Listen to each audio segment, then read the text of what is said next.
Hammaga assalomu alaykum. Sizlar bilan Zeyd Jaloliddinov va bugungi bizning videoroligimizda Dream League Soccer 2026 o'yinida birinchi yozgi yangilanish haqida tahlil qilamiz. Albatta do'stlar, videoni boshlashdan oldin videoroligimizga like bosib qo'yib, kanalimizga esa obuna bo'lib qo'yinglar. Biz esa videoroligimizni boshladik. Xo'sh do'stlar, bu safargi tahlil qanaqa bo'ladi? Oldingi videoroliklarda aytganimdek klassik o'yinchilarni tahlil qilgan edik va Champions kartali o'yinchilar haqida tahlil qilgan edik. Xo'p do'stlar, bugun biz o'zimizni jaydari, ya'ni sariq kartali o'yinchilar haqida tahlil qilamiz. Ya'ni do'stlar, bu videoroligimiz ikki qismli bo'lib iborat bo'ladi. Xudo xolisa ikkinchi qism chiqish uchun o'zingizlarning qo'lingizda bo'ladi.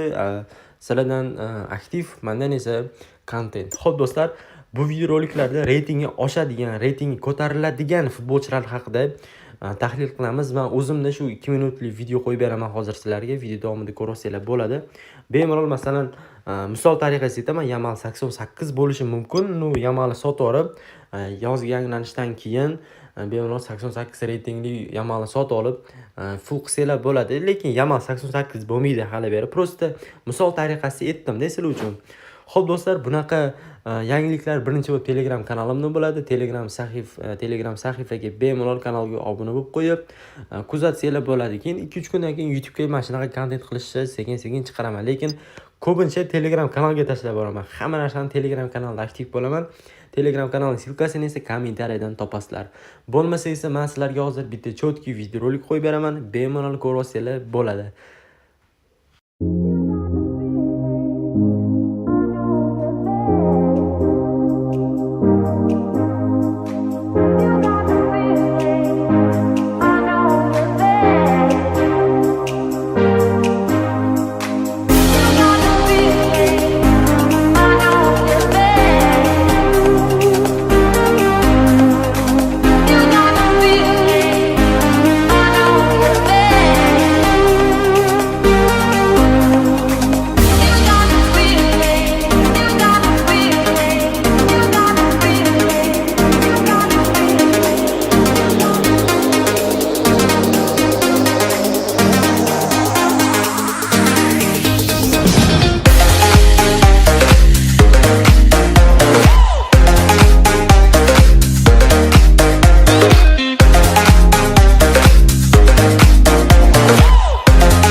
Xo'p do'stlar, mana videorolikni ham ko'rib oldinglar.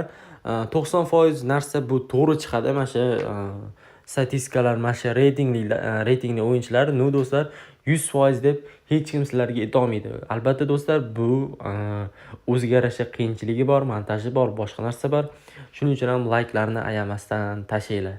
Albatta buni ham bo'lib qo'yinglar. Xo'p do'stlar, ikkinchi qism esa xudo xolisa ertaga chiqadi. Bir kun ichida, ya'ni 24 soat ichida 500 like qilib qo'ysanglar.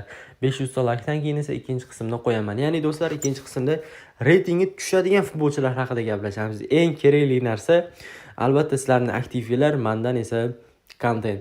Xo'p do'stlar, keyin yangilanish qachon deyishinglar mumkin. Yangilanish 700 like yoki 1000 like deb o'tirmayman, chunki 1000 like dan ham sizlarning aktivingizni bilaman.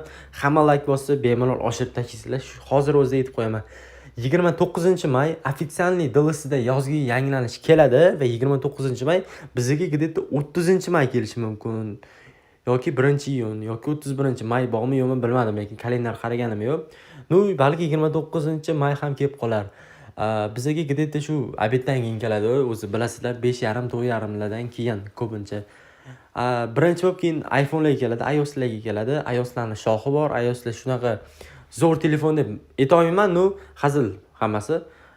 iOS просто shartnomasi bor-da dolosini. Xo'p, qaranglar, masalan, Season Pass $2 sizlarda Android bo'lsa $5 chiqadi adashmasam. Shuning uchun ham menimcha shu sal ertaroq kelishi mumkin shartnomasi bo'lgani uchun ham 1-2 soat, 1 kunmi, 2 kunmi iOS'ga. Lekin hammaga keladi, unaqa telefon ajratish emas, просто hazil tariqasida aytdim sizlar uchun.